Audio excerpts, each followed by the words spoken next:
Do you want to live your best life? Do you want to get rid of bad and remove bad things in your life? Then watch this video and know 10 things to eliminate from your life right now. Most people think that they need to do more and more in order to live a great life, but the opposite is true. You need less toxic things in your life. And once you remove these 10 things, you will instantly notice how your life gets better. Number 1. Feeling guilty. There is nothing more pathetic than a man who feels sorry for himself.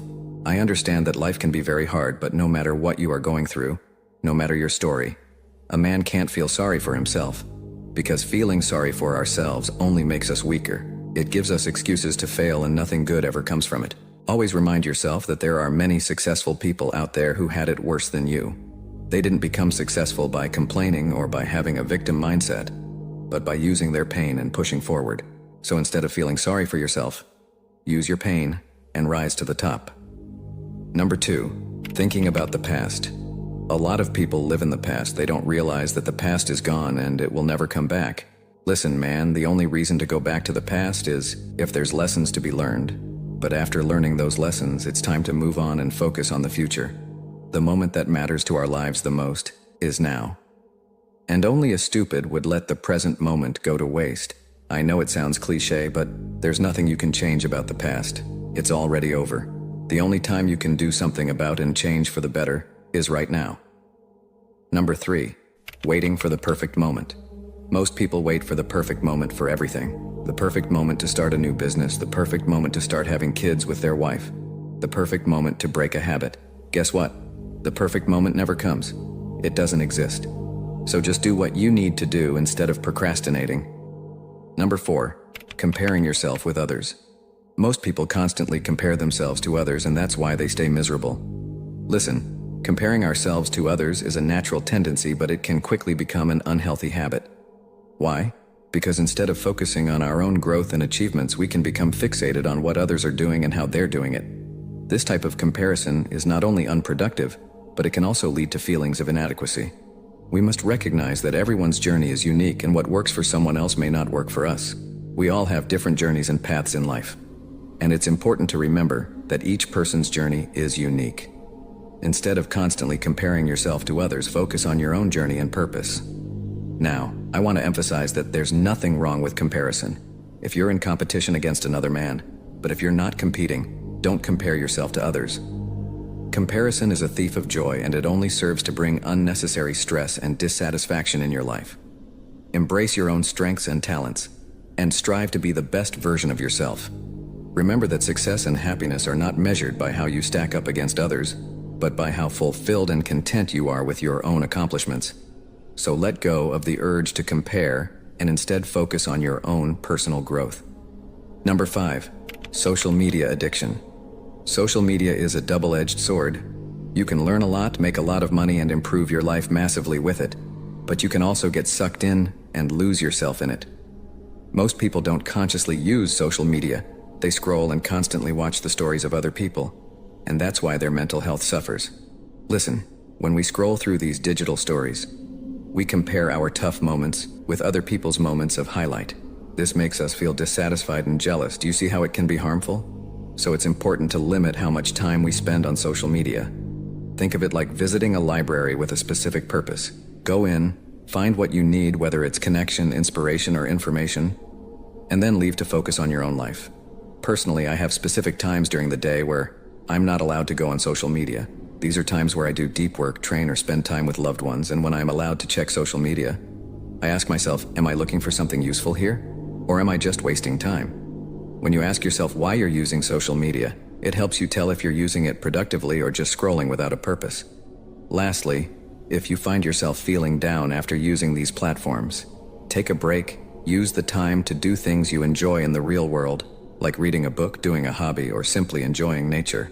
By doing these things, you not only protect your mental health, but also rediscover the beauty of your own story without always comparing it to others. Number 6, self-doubt. Whenever we chase our goals, there comes a point where self-doubt kicks in. This self-doubt can destroy our confidence and keep us further and further away from accomplishing our goals. Now, most motivational people will tell you to just keep believing in yourself, but that really doesn't help when your self-doubt is strong. I have found that the best way to get rid of self-doubt is to recognize that often that self-doubt is justified. Think about it. If you set the goal to become a millionaire but you've never made $1 million before, it's only natural to feel self-doubt. You don't possess the skills to make $1 million, otherwise you would have done so already. So instead of forcing yourself to keep believing in yourself to the point of delusion, I want you to look at yourself and your goal objectively. Picture a 2.0 version of yourself that has already accomplished this goal, and then ask yourself, how is he able to do it and what capabilities this 2.0 version of yourself has? List them down. Those capabilities are what you need in order to remove self-doubt and achieve your goal.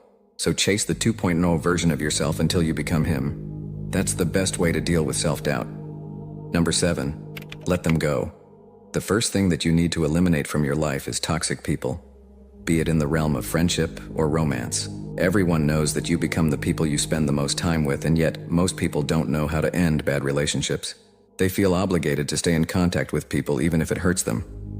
Listen, no matter how great of a time you once had with a person, times change. Sometimes a chapter of those people in your life is finished, and you need to see that for what it is. It doesn't matter whether you've known them for 10 years. If a person hinders your life, causes you pain, or stops you from growing, they need to go. Cut them out of your life, out of loyalty to yourself, and you don't owe anyone an explanation. In fact, it's important to end these relationships without telling everyone. Because when you keep these matters private, you not only preserve the dignity of all involved, but it also helps you with acceptance and healing. So self-reflect and deal with the issues internally instead of listening to everyone's opinion. Number 8, gossiping. We live in times where men gossip more than little girls, and it may seem innocent, but gossiping is quite dark. Think about it. When you speak badly of another person, you are effectively assassinating him. You may not be assassinating him in the physical sense by taking his life, but you are assassinating his character. Assassinating someone's character creates negative perceptions by those around them, who often accept the gossip they have heard as truth. On top of that, negative words spread like wildfire. As basic as this sounds, before speaking about someone, just ask yourself, what I want this to be said about me? If the answer is no, keep your mouth shut. Even when all others around you are gossiping, do not join them. Instead, surround yourself with people who value positivity and authenticity in interactions. Together you can create a culture of respectful and productive conversations, which will help you level up in life. Number 9, don't take yourself too seriously. When it comes to your goals, you should be very disciplined and serious. But there are also times to laugh and enjoy the journey. Laughing is healthy, and it removes stress. That joy also makes you feel more energized and loose, which can help you get to your goals. Now, there may be periods where you are extremely serious and disciplined, and that is fine. But don't turn into a self-improvement dork who takes himself so seriously. He forgets to enjoy life. Number 10, let go of resentment. A lot of people hold grudges in their hearts without even knowing it. Whether it's against other people or something that happened to them, they have a form of hatred deep inside their heart, and this keeps them from true inner peace. Now, I understand what it's like to have that resentment. I've hated myself for a long time, so I'm not judging anyone for using it. After all, hate can be a powerful source of energy to get to your goals, but at the end of the day, hatred corrupts the soul. You can't carry on hating your heart for too long or it will consume you. So after using your resentment and hate in a productive way, you must learn to let it go. Learn to forgive others, not in favor of others, but as a gift to yourself. Forgiveness is the real key to inner peace and happiness. If you want to level up in your life, then hit that subscribe button and turn on the notification bell to get updates. Thank you for tuning in.